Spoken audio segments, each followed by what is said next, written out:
Shalom untuk kita semuanya, secara khusus untuk siswa kelas 5 SD untuk pendidikan agama Kristen. Jadi siswa-siswa Kristen. Kita akan mereview, mengulang kembali pelajaran-pelajaran kita selama semester genap ini, yaitu pelajaran 8 sampai pelajaran yang terakhir, pelajaran yang ke-14. Jadi kita siap-siap menghadapi ujian, kita mengulang kembali, kita mengingat-ingat kembali bagaimana pelajaran dan pendidikan supaya kita bisa hidup lebih baik, dan kita pun sudah siap menjawab soal-soal apabila ada penilaian akhir semester. Nah, yang pertama kita berbicara tentang kehidupan kita yang baru melalui karya Roh Kudus. Kalian tahu, ingat kembali siapa itu Roh Kudus. Roh Kudus itu adalah Allah, pribadi dari Allah, pribadi ketiga dari Allah Tritunggal. Ya. Dia adalah Allah yang berkuasa, yang menuntun kehidupan kita. Dia adalah pribadi Allah sendiri. Ya. Jadi Roh Kudus ini yang menuntun kehidupan kita, yang membaharui hidup kita dari kehidupan yang lama menjadi kehidupan yang baru. Jadi tiap-tiap kita ini memiliki kehidupan, memiliki waktu yang diberikan oleh Tuhan, sehingga kita memiliki kesempatan untuk berubah dari hidup lama menjadi hidup baru. Hidup yang lama itu adalah hidup yang belum dibaharui, yang belum diselamatkan, belum dibaharui oleh Roh Kudus. Sedangkan hidup yang baru itu adalah lawan dari hidup yang lama. Hidup yang baru, hidup yang lama. Jadi hidup yang baru itu adalah suatu cara kehidupan yang berkenan kepada Tuhan, ya. Jadi hidup yang lama, jahat, nakal, berbuat tidak baik, cepat marah, dendam dan sebagainya, itu hidup yang lama. Hidup yang baru adalah mengasihi, melakukan kehendak Tuhan, beribadah kepada Tuhan, baik dengan teman, dan semua hal-hal yang baik seperti dijelaskan di dalam Efesus pasal 5 ayat 22 sampai ayat 23. Ada damai sejahtera, ada kasih, ada kelemah lembutan. Ingat, baca itu ya. Galatia pasal 5 ayat 22 sampai 23.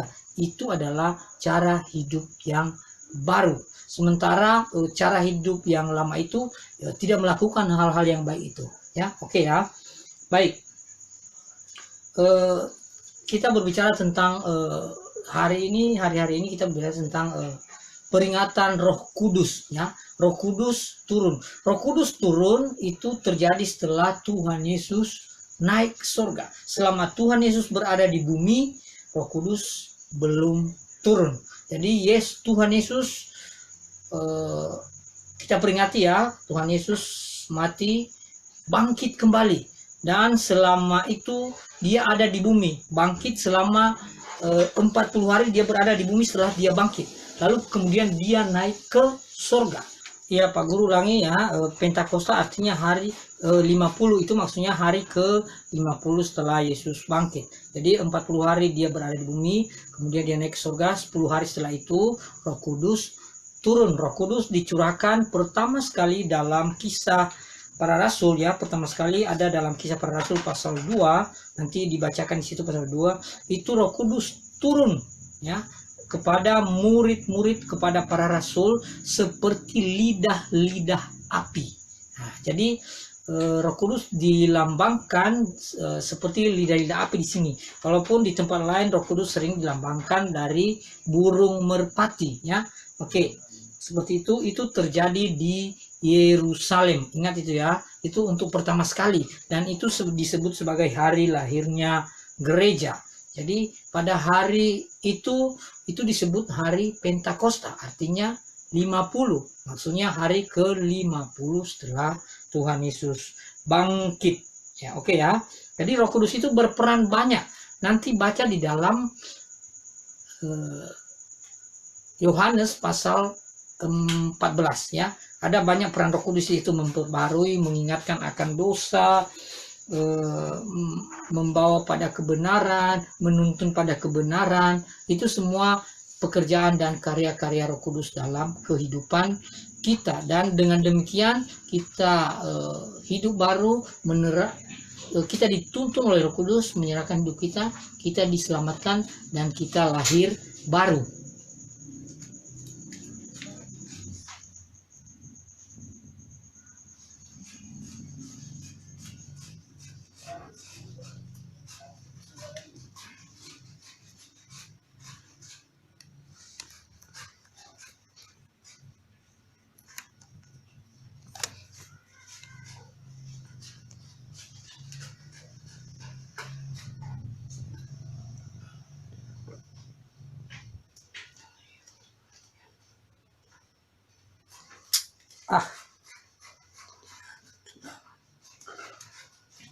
Oke, ya, itu ingat ya. Jadi Tuhan Yesus bangkit dari kematian setelah 3 hari di dalam kubur, kemudian dia bangkit dan dia naik ke surga, dan 10 hari setelah dia naik ke surga, Roh Kudus turun ke dunia, ya, pertama-tama kepada para murid. Ingat itu ya. Jadi Roh Kudus itu berkarya dalam kehidupan kita sehingga kita memperoleh cara hidup yang baru. Nah, Tuhan Yesus sebagai Tuhan dan Juru Selamat kita, dan Ia berkata, Akulah pokok anggur. Jadi Tuhan Yesus adalah pokok anggur. Maksudnya Dia yang utama, Dia yang menjadi pegangan kita, dan kita ini adalah ranting-rantingnya. Nanti baca di dalam Yohanes pasal 15 ya, ayat 1 sampai seterusnya. Itu disebutkan dan dijelaskan di situ bahwa Tuhan Yesus adalah pokok anggur. Kita adalah ranting-rantingnya. Dengan demikian kita menjadi, disebutkan juga bahwa kita harus menjadi garam dunia dan terang dunia.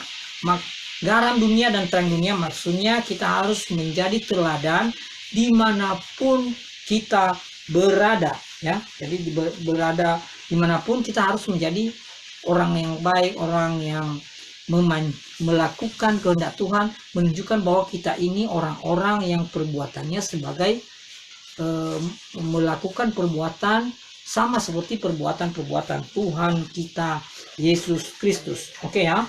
Jadi kita tidak ada kesombongan, tidak ada keangkuhan, tidak ada dendam, tidak ada kebencian dan sebagainya. Itulah cara kehidupan dari kehidupan yang baru itu.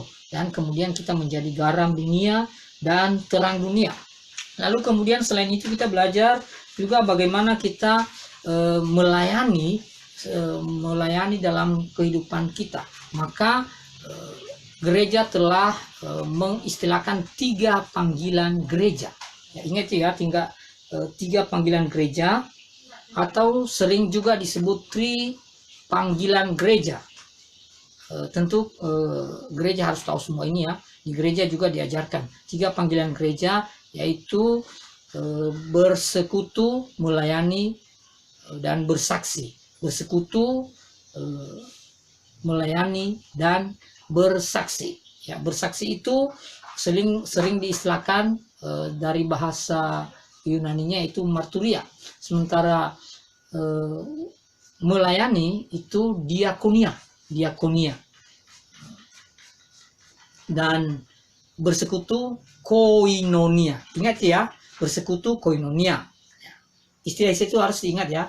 Bersekutu koinonia, melayani diakonia, dan bersaksi marturia. Ya, marturia. Ada di dalam pelajaran-pelajaran yang sudah kita pelajari selama ini ya. Oke, kita ingat kembali bagaimana Tuhan Allah memiliki tujuan yang indah supaya bahwa Dia telah menyelamatkan kita supaya kita hidup untuk memuliakan Dia.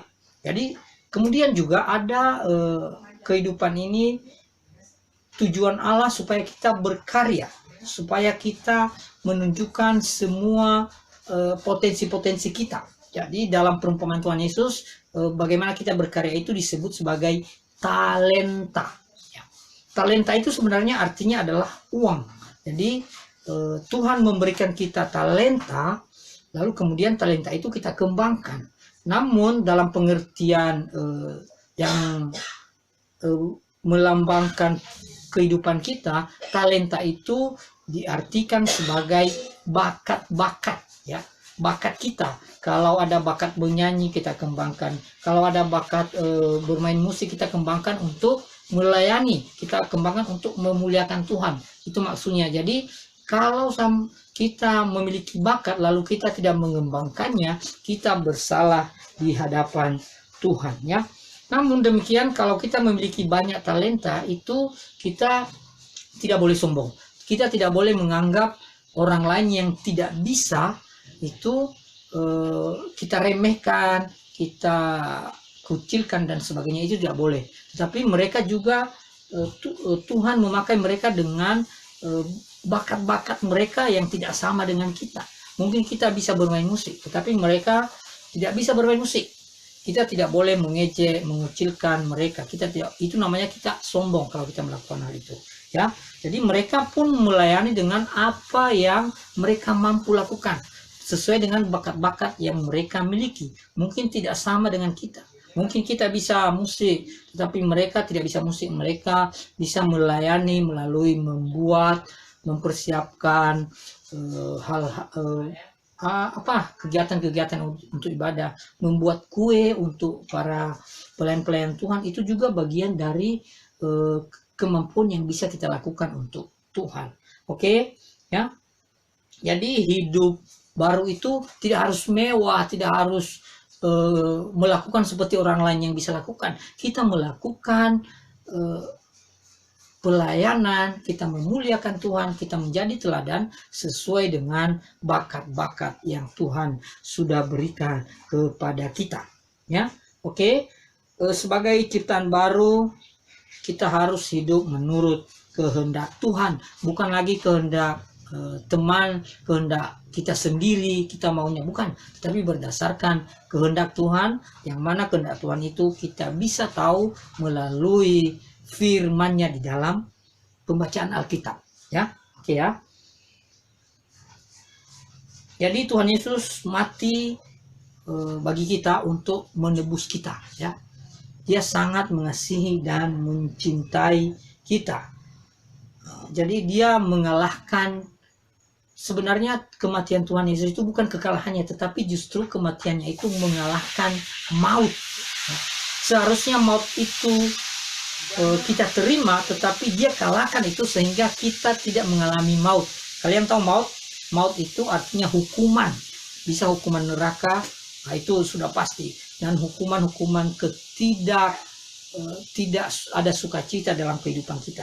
Itu semua dikalahkan oleh Tuhan melalui kematiannya di kayu salib. Dalam 2 Korintus pasal 5 ayat 19, 2 Korintus pasal 5 ayat 19 disebutkan, sebab Allah mendamaikan dunia dengan dirinya oleh Kristus. Jadi oleh karena itu orang percaya juga dipanggil untuk melakukan pekerjaan Tuhan, ya. Jadi untuk melakukan pekerjaan Tuhan, oke. Jadi kita melakukan kehidupan kita sesuai dengan kehendak Tuhan. Baik, demikian anak-anak. Jadi Roh Kudus itu ada perannya dalam hidup kita, ya. Banyak sekali di dalam Yohanes pasal 14 nanti bisa kita lihat di situ bagaimana menginsafkan dunia akan dosa, membaharui kehidupan kita, menuntun kita di dalam jalan yang benar, membuat kita memahami kebenaran Tuhan. Itu semua pekerjaan Roh Kudus. Dan dengan demikian kehidupan yang baru kita melakukan hal-hal yang baik, yang ada banyak seperti dalam Galatia tadi pasal yang kelima ayat yang ke-22 sampai 23. Hidup ada sukacita, hidup melakukan kehendak Tuhan, damai sejahtera, kasih, dan seterusnya. Jadi itulah kehendak Tuhan dalam kehidupan kita. Ingat ya, jadi sebagai manusia baru kita harus berkarya. Jadi apa yang bisa kita lakukan, kita lakukan. Ingat bahwa orang-orang yang berkarya itu dia melakukan pekerjaan Tuhan sesuai dengan bakat-bakat yang diberikan oleh Tuhan kepadanya. Ingat, semua pelajaran ini kita mengalami kehidupan yang baru, kita melakukan kehidupan yang sesuai dengan kehendak Tuhan, kita melayani Tuhan sesuai dengan karunia, sesuai dengan talenta, sesuai dengan bakat, ya, itu sesuai dengan bakat kita. Mari kita memuji memuliakan Tuhan. Dengan demikian saya percaya siswa-siswa kelas 5 menuju kelas 6 menjadi anak-anak yang lebih hebat, yang lebih berkenan kepada Tuhan. Tuhan Yesus memberkati. Amin.